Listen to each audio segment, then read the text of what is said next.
What's up, everyone? MK Tom Brady here. So we're going to work backwards a little bit here. So by now, pretty much all of you have seen the tweet by the Mortal Kombat official Twitter saying nothing more than Peacemaker will be available on February 28th. Doesn't say that anything will be delayed. However, it is delayed because we already know on the Combat Cast that they said crossplay is coming in mid-February. And the Combat League season was scheduled to end in mid-February.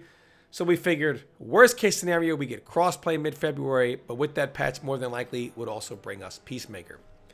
However, the reason we knew crossplay was being delayed and possibly Peacemaker is because the Combat League season out of nowhere went from ending in 1 week to then ending in 3 weeks. So we already knew it was being delayed until February 28th. Hence, a lot of the videos were coming out saying Peacemaker is going to be delayed. Crossplay is going to be delayed. Any potential patch that comes along with this that could change the game in a way that we like is going to be delayed along with this content. And it wasn't until several days after all these rumors were going around that NRS finally was able to say something about it. Now, this caused a lot of talk of, why does this happen? Why do we know for several days or have to assume what's going on before? And we knew something was wrong because the Combat League season got delayed. Why can't they just say anything? Look at how Street Fighter 6 is a superior product. Now Tekken is really burning MK up. And still the communication. So your normal let NRS off the hook tweets went out by one Molly B. Now this is being addressed by several people in the community as, hey, this is really what's going on here. It's not NRS's fault. And there's a couple of things I want to say before I read this. For one, these reasons are valid, and they have allowed NRS to get off the hook because the real issues are never discussed, because their competitors, Street Fighter and Tekken, have never raised their level to this level of quality. And this has allowed NRS to use this same logic and train of thought from the community to get away with the same stuff over and over and over again, only now because we actually see the other games, this is not going to cut it anymore. But I'm going to read this anyway, and I'm going to be fair. And every point in here is 100% accurate when it comes to communication. And I'm even going to share my own experience through something similar with Warner Brothers, NRS, etc. when it comes to communications. But a lot of people, including Pig of the Hut, one of the more reasonable people in our community when it comes to, like, here's how life works, here's how business works, even said this is accurate. And I know it is because I was in it firsthand in a similar situation. So I'm going to read this, and then I'm going to show, while everyone is talking about this as, see, this is okay, NRS is not their fault, I'm going to show why this is just the cherry on top and not the real problem. So she starts off by saying that, the topic of communication is here again. Let me break down how the bureaucracy works. This is what NRS is caught under. So she says, bureaucracies are designed to operate like a machine, outside of human emotion, based on processes and patterns that are hard to break or change. Theoretically, this means it is possible for an organization to be successful even if personnel change regularly. The positions and titles are what matter. Hierarchies and rules dictate what happens. Any decisions that are made take a long time. This is by design, so that theoretically, one person's leaving or one person's feelings can't cause the organization to fall apart or change rapidly in destructive ways. In practice, this often actually causes a ton of problems, both for people who work in bureaucracies and for people who have to deal with them. And she brings up whether it's customers, etc. Right? In this case, we are a customer. So you could say for the people at NRS that have to work in these bureaucracies, and for us, the customers that have to deal with them, it causes a ton of problems. She says one of the reasons for this is that this is about the communication. Why can't they just say whatever? One of the reasons for this is that there's usually no one person who can make a quick decision or say a direct yes or no about any issue. Everything is broken down into divisions, each with their own leaders, and each division must have its say before major choices can be made. And this is the part that really hits the nail on the head for NRS here, because we're always saying, What are these community managers doing? Like, people are always saying, why don't they say anything? Go Chiefs, right? Making fun of Tyler Hansdott. I do this all the time. She says, so imagine you're that person, the community manager or the social media manager, focused on a specific game that is created by a small gaming company. So again, Mortal Kombat being the specific game, the small gaming company being NRS, alluding to the fact that we all know NRS is a small gaming company. I'm going to come back to this because this is a major point here. But the small gaming company is one that is underneath a massive bureaucratic media conglomerate, theoretically. There are issues with the game that the player base wants you to discuss. But of course, here we go. You have things you'd love to share, but before you get to tweet or put out any kind of statement, you need to get approval of multiple people or divisions. Possible examples of this: head of social media, head of PR, head of marketing, head of games division, head of influence relation. I'm going to share a quick story of myself here that goes along with this. When I was working on the strategy guide for Injustice Gods Among Us for Prima Games, before we were allowed to tweet anything or say anything publicly, we needed to get, one, the permission of a lot of things. DC is owned by Warner Brothers, so DC has a say. So DC Comics, then the execs at Warner Brothers, and then finally the people at NRS all have to sign off, all those divisions that have the power to say yes, yes, yes. So it took us several days to get the approval on something before any decision can be made of, yes, we can say this. So I know for a fact how this works because I was in that same thing where this company has to have a say. These people have to clear it. Then this company, these people have to clear it. Then finally NRS, those people have to clear it. NRS being the last and lowest person on the Warner Brothers totem pole in a lot of these examples. She goes on to say, issues in question involves money in some capacity, and then you might be adding a handful of additional divisions. And that's not even including the people at the small gaming company you need to speak with to find out what progress they're actually making on the issue. And these are the final closing tweets here. Let's make it worse. For each of these divisions, you don't speak directly to the head. Oh no, you speak only to your liaison in that division, who passes along your request to the head's assistant, who pencils it in their calendar for them to look it over and get back to you. Then, basically, this is true here.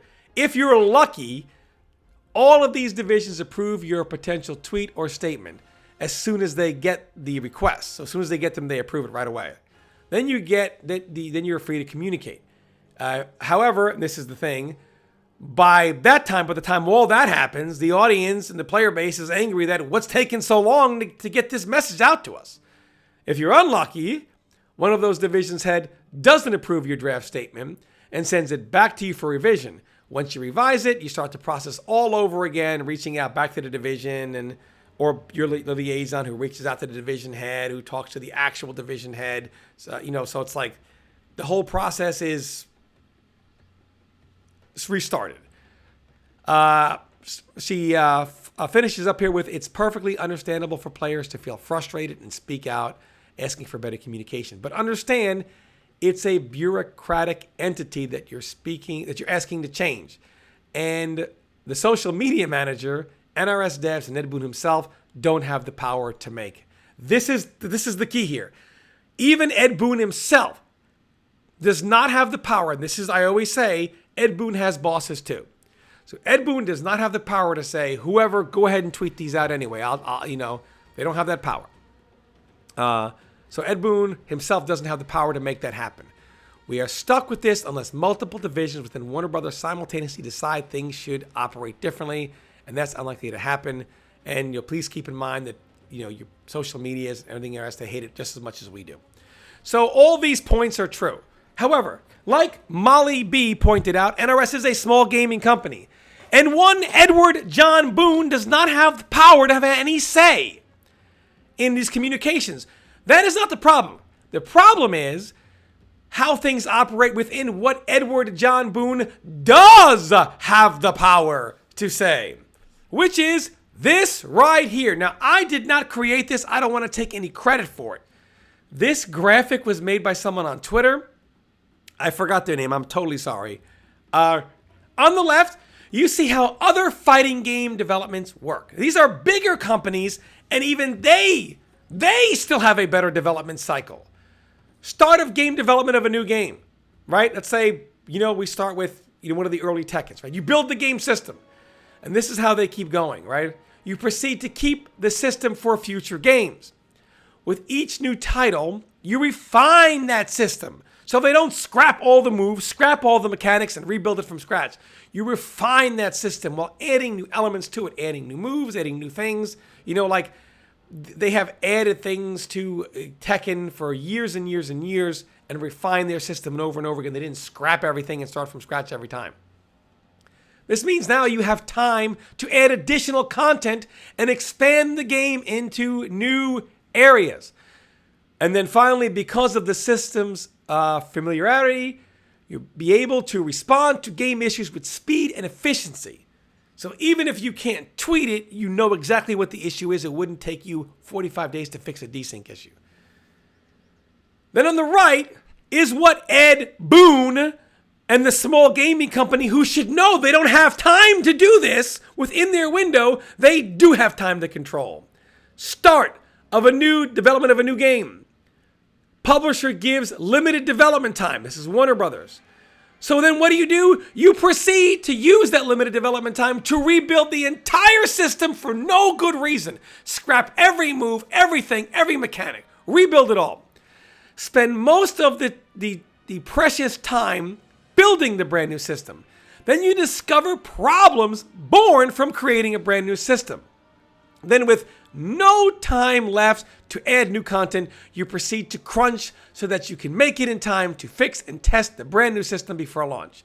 Then released a rush game with puddle depth characters, an unbalanced system, technical errors, and lacking basic features. Then you spend the game's lifecycle, spend post-launch an entire game's lifetime fixing the errors to make sure you give little to no communication at the time, but you spend the whole game's life fixing those errors. Let's cross out the communication, right? Because we already know, okay, that's bureaucratic. Ed Boon has no say. But he does have say with the whole circle here. So you spend the whole game's life fixing those issues, and by the time the game is finally at a point where it could be somewhat ready, time for a new game. And NRS repeats it and repeats it and repeats it and repeats it over and over and over again. This is controlled by Ed Boon. You see, their decisions to cause a restart every single time have not really caught up to them to now. See, every mistake NRS has ever made has hit them at the exact same time. If Tekken did this, if Tekken used the cycle on the right, they would be in just the same state as Mortal Kombat 1 right now. Because imagine, like I said in a previous video, to have to rebuild everything, every system, thousands of moves, thousands of properties on those moves from scratch. You'd spend the whole development cycle getting that, and then you have very little time to test it, to throw things in, throw in new content. It would just not be a good situation. So basically, at the end here, this is the fault of Ed Boon, NRS, etc. They make these decisions. So the reason why, now had they used the formula on the left, which as we see has proven to be successful, we wouldn't be here. But they used the decision on the right, which we already know is not a good formula. And now it's really showing it's not a good formula. That is why Mortal Kombat is in the state that is in. If Mortal Kombat, NRS, used the formula on the left, we wouldn't be where we are right now. That's the truth. We wouldn't be where we are. And the communication, we would understand. Like, okay, they're Warner Brothers. It's a bureaucratic system. We understand. The reason why we're not is we're like, these problems are caused because of your formula. Warner Brothers does not tell you, scrap everything, rebuild it. They tell you exactly how much dev time you have. You have 2.5 years, you have 3 years, whatever it is. You know, the reason why you need 4 to 5 years or 6-7 months longer or a year longer is because of your own development system that is proven to be problematic with how you interact with your publisher. Ed Boon does have the power to say, this is a problem. We're going to do what these guys over here are doing that are being successful. Nope, they stick to their guns because they know the NRS people will come out and defend it and try to excuse everything they do. Oh, it's not their fault. It's Warner Brothers. No, Warner Brothers does not control how they develop the game, only that they do develop one within a certain time period. And then once said game is developed, they follow certain rules before they put any communication out. That's the only thing they have. But how said game is developed and the formula used is 100% up to NetherRealm and one Edward John Boone. And if you know, as one Molly B pointed out, you're in a small gaming company with only this long to develop the game. Why would you use a formula that we know doesn't work within that confines? That's on NRS. That's on Ed Boone. 100%. That's why we are where we are. I'm going to tell you right now, if when Peacemaker comes out, they do not massively change a massive patch for characters. I mean, I better see power beyond power from characters and cameos. Now, people are saying, oh, Tom, you want the game to be broken. The NRS community has to realize they want more power and more options in other games. They just don't want them in Mortal Kombat, and then they're going to complain that they don't have that power and those options. You're going to have to deal with it eventually. That's how fighting games are. You either want a boring game or you want a game with power. There is no in between. So, at the end of the day, if NRS powers up their game, it will buy them a ton of goodwill. Obviously, the netcode has to be fixed. We were hoping that happens with the cross-play lobbies, etc.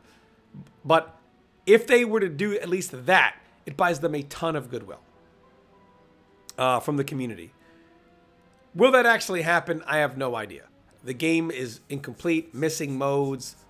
They said nothing about crossplay, only Peacemaker. Who knows if crossplay is actually delayed? This patch right here determines the fate of their game. This patch is either going to be the mother of all patches, and they can salvage the game, or it's going to be a massive letdown. All we get is Peacemaker, issues with crossplay, or possibly crossplay delayed, no real fixes to the netcode, no massive changes to the game, characters, etc. It wouldn't put them in a good state.